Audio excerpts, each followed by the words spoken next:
राजस्थान के तपते रेगिस्तान में जहाँ रेत का समंदर चारों ओर फैला हुआ था, वहाँ एक पुराना गांव था, काला धौलपुर। लोग कहते थे कि वह गांव श्रापित है और रात होने पर यहाँ इंसान नहीं, किसी और ही दुनिया के साए चलते थे। गांव की बसावट थोड़ी थोड़ी रह गई थी।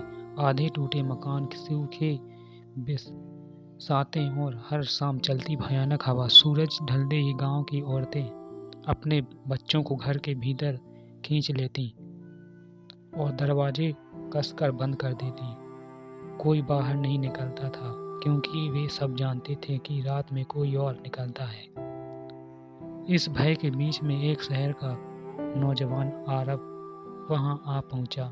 वह लोक कथा में रुचि रखता था और बतौर डॉक्यूमेंट्री फिल्म मेकर उस श्राप के बारे में जानने आया था। एक गांव के एकमात्र जीवित बुजुर्ग पुराने पुजारी राघवन ने उन्हें पहले ही चेताया, बेटा, यहाँ रात में जो दिखे उसका जवाब मत देना। अगर कोई तुम्हारा पुकारे नाम तो मुड़कर मत देखना।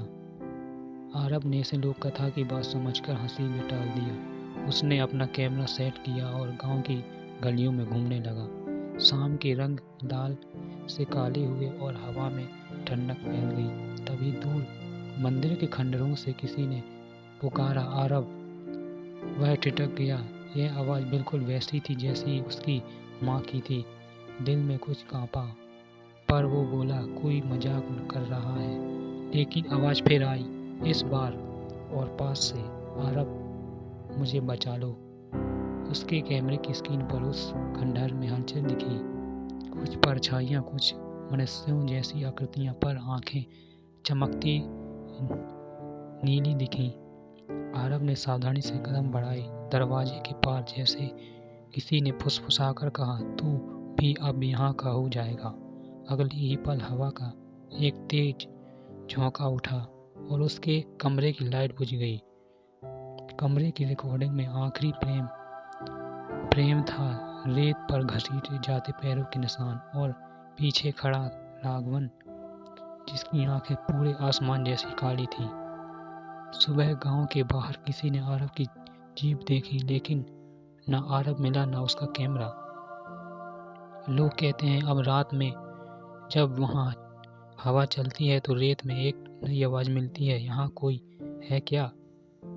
और जो भी जवाब देता है अगले दिन उसका घर खाली मिलता है।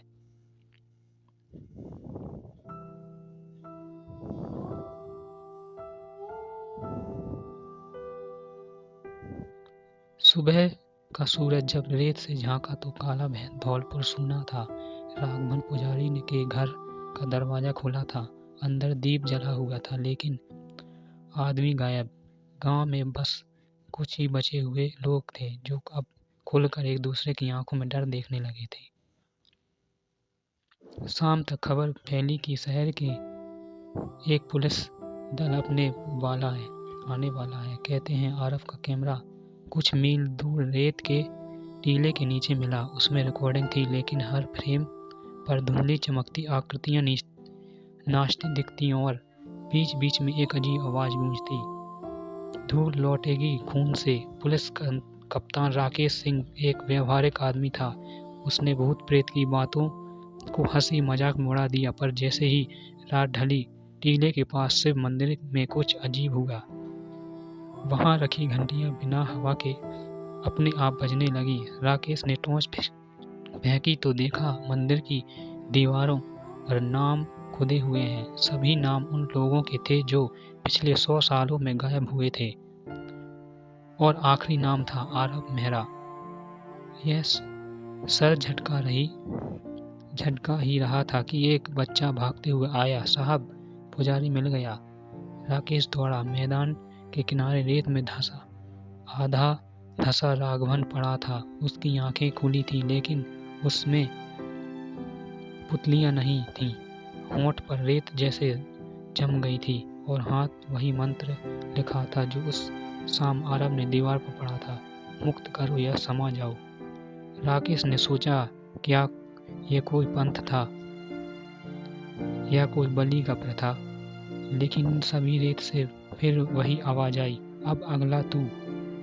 उसने पीछे देखा तो रेत का टीला धीरे धीरे उठ रहा था, जैसे उसके नीचे कोई जिंदा चीज सांस ले रही हो। हवा में धूल नहीं, राख उड़ रही थी और पुलिस वालों के चेहरे से सारा खून उतर गया जब टीले के बीच से आरव बाहर आया। पर उसका चेहरा बदल चुका था, आंखें नीली, त्वचा पर नमक जैसी परत और होठों पर धीमी फुसफुसाहट।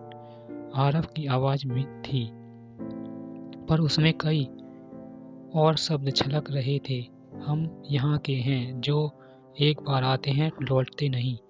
वह टीम पीछे हटने लगी। कैमरा फिर चालू हुआ, पर अब रिकॉर्डिंग अपने आप ही हो रही थी।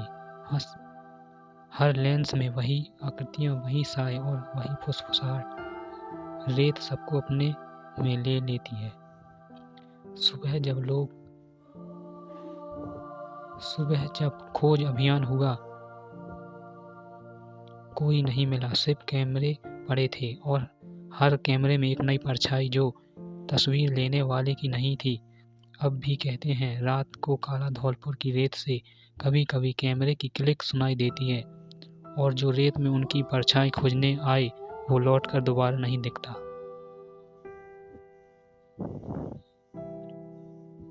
तीन महीने बीत गए थे। सरकार ने काला धौलपुर गांव को नो एंट्री जोन घोषित कर दिया। किसी को पता नहीं था कि वहां क्या हुआ। बस यह अफवाह जरूर फैल गई कि मिट्टी की गहराई से किसी पुरानी सभ्यता के अवशेष मिले हैं।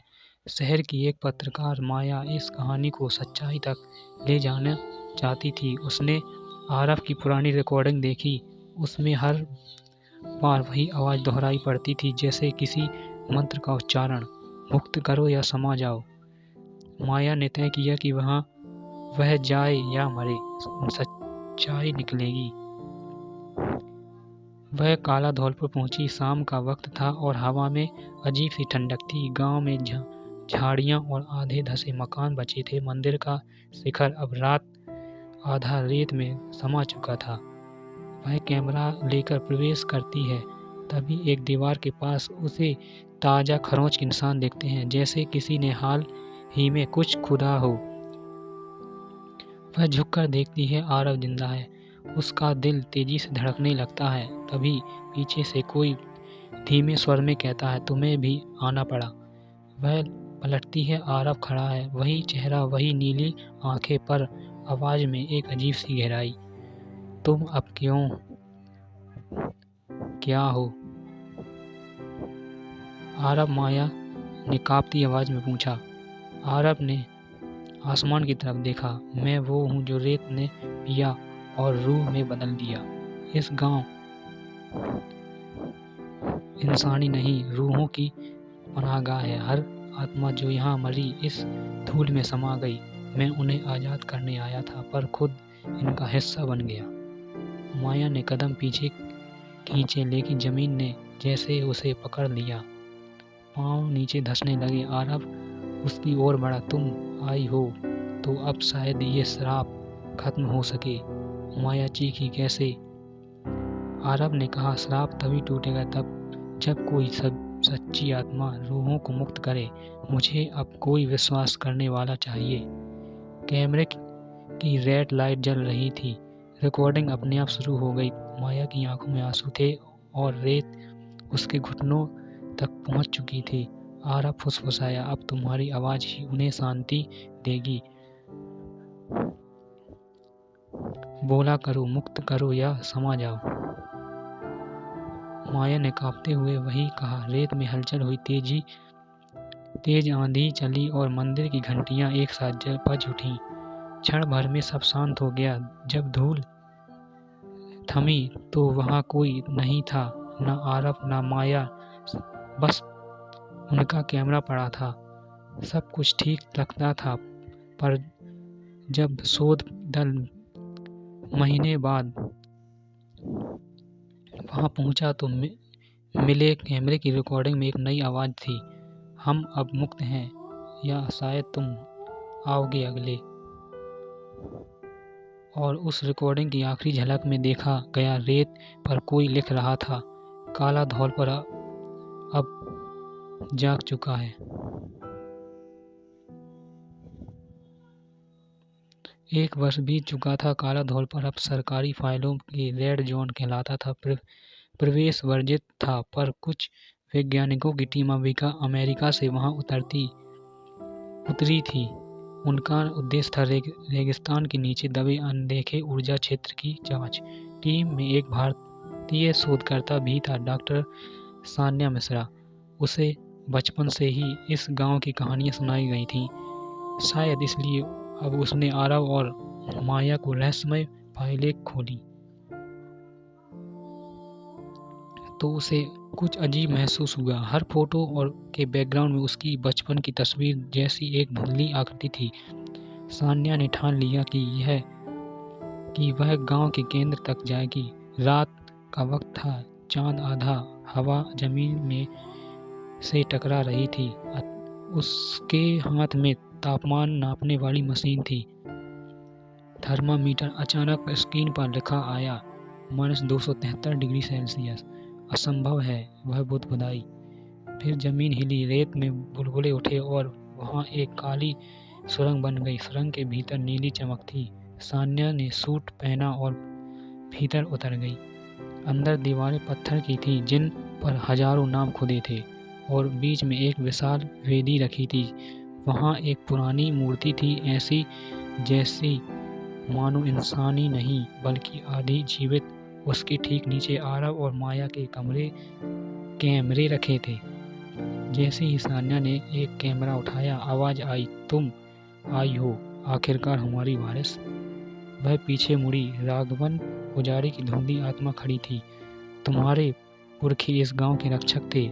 जब लाल धूल के सांप ने रूहों को बांध लिया तो एक स्त्री ने वचन दिया था, उसकी रक्त रेखा ही श्राप को तोड़ेगी। वो स्त्री तुम्हारी दादी थी। सान्या हैरान थी। मूर्ति की आंखें खोली। रेत हर दिशा से भीतर आने लगी। राघवन चिल्लाया, मंत्र बोले, मुक्त करो या समा जाओ। सान्या ने वही शब्द दोहराए, इस बार किसी डर से नहीं बल्कि आस्था से। वेदी की नीली ज्योति तेज हुई और देखते ही देखते मूर्ति धूल बनकर उड़ गई।